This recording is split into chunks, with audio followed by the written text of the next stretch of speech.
جنوبی پنجاب کی خواتین کو باہمت اور ہنرمند بنانے کے لیے ڈسٹرکٹ سوشل ویلفیئر سوسائٹی کے زیر اہتمام ہاتھ سے بنے کپڑوں کی نمائش کا اہتمام کیا گیا، جس میں خواتین نے اپنے ہنر اور محنت سے ہاتھ سے بنائی مختلف اقسام کے کپڑے جن پر خوبصورت کشیدہ کاری تھی پیش کیے۔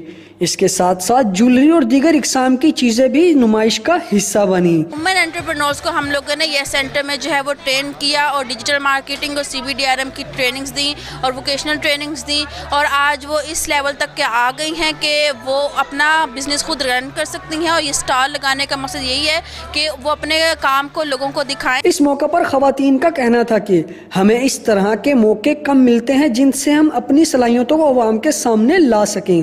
اگر حکومتی سطح پر سرپرستی مل جائے تو ہم اپنا کام مزید بہتر کر سکتے ہیں۔ گورنمنٹ سطح کے فیمیل کے لیے ٹریننگ کا، ان کی فنانسنگ کا ایک بندوبست کریں تاکہ وہ اچھے انٹرپرینور ایمرج ہو کر پاکستان کی جو گرتی ہوئی معیشت ہے اس کو سہارا دے۔ خواتین خریداروں نے بھی اس نمائش کو خوب سراہا اور آئندہ اس طرح کی نمائش کی بھی امید کی جہاں پر سستے اور اچھی اشیاء دستیاب ہو سکیں۔